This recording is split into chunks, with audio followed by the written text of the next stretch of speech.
Hello and welcome to our second video preview of a little game called Ni No Kuni. This time we're going to be focusing on the battle mechanics, and I am your host for this whole thing, Ben Hanson, and I'm joined by Kimberly Wallace, who wrote the cover story for the game, and she gave us an awesome demo of the game's story last time. So this is a later save in the game, right, Kim? Right, because I wanted you guys to be able to see with multiple party members and familiars going on through the battle. The familiars are the little like Pokemon like pets that you will collect throughout your journey, and then you decide and you swap between them.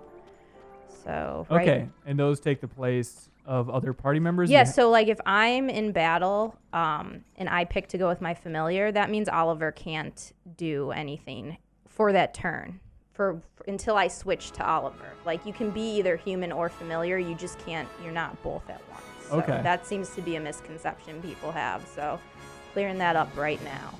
And it's nice to see a game with a world map. Yes. I know RPG fans always lament the fact that there are fewer and fewer like world maps. Exploration, nice, like you see the treasure glistening, like very Dragon Quest-esque.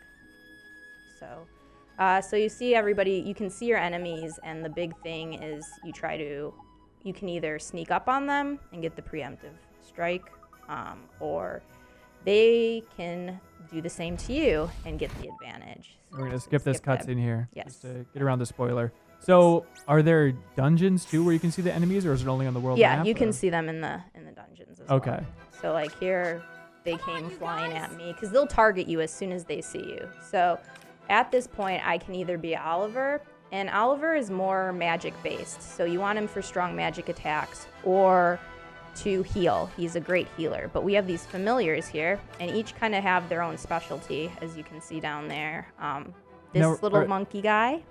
Hang on, are these enemies that you capture, or do you recruit them in the story? No, you kind of recruit them throughout the story. Okay. As the game goes on, you're able to find them throughout various places, where in the beginning you're just kind of given one. Okay. So that's kind of cool. And like I said, they all have their own special qualities.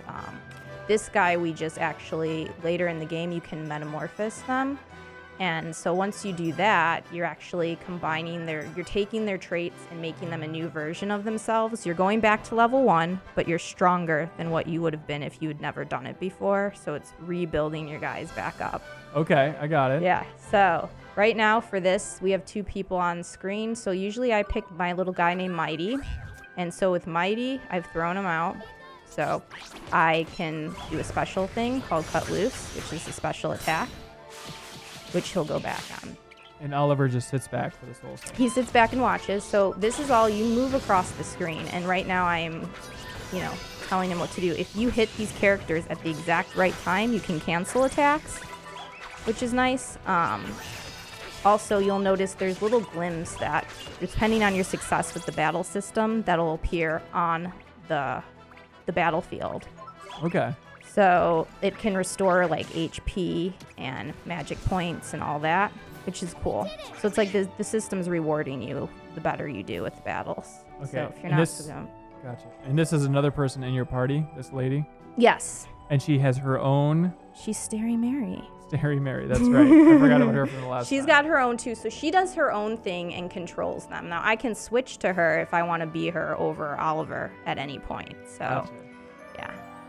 And can you set what her AI is doing, or is she just going to do her own you can set the tactics and everything. So what's cool with this also is, I want to say with the familiars, there's extra stuff that you can do with them. You have these creature cages. Oh, that's cute. And so you can feed them food. So you can only growth, like it says growth limit plus, I'm +5 right now. You can growth them like up to 10. And so I'll feed him, say, I don't have any treats right now, but if I fed him, say, chocolate or something, it might cause his defense to go up. So you can kind of build your characters also through that, which is kind of nice to have as an option as well. Nice. And do they all level up at the same rate, or is it like Pokemon where you have to train them up individually? You train them up individually, like throughout. Okay. Well, I mean, they all. So I should say this better. If they're all in battle and you win, they all get a set amount of experience. So. Okay, gotcha. Yeah. And is this a tough game? If you do not pay attention in battles, especially boss battles, you are SOL. Like, just put it bluntly, the problem with it is that you have to know, like, you will use the block button in this game. So many games don't require you to even use defend. If you don't defend in this game and you get unleashed like a deadly attack by an enemy, you are dead. Like, there's no way. Like, I took me some time myself to figure that out because I'm just not used to using at all defend that much. Like, not many games require you to do it. This exceptionally does. This also, like, canceling attacks becomes important. You can counter them if you hit when this blue gauge appears up on the attack screen. Okay. So there's little different things you can do. They're not as easy to pull off because you really have to focus in on what you're doing to hit at those right times. Like, I've done them, but is it always, like, I aim to try to do them every time, but it doesn't always, happen because it's not just 1, 2, 3 easy at all. So. Right. So to simplify it a little bit, if I had to draw an analogy for this game, it's a little bit of Final Fantasy 12 meets the Paper Mario RPG series. Or how would you compare the battle system?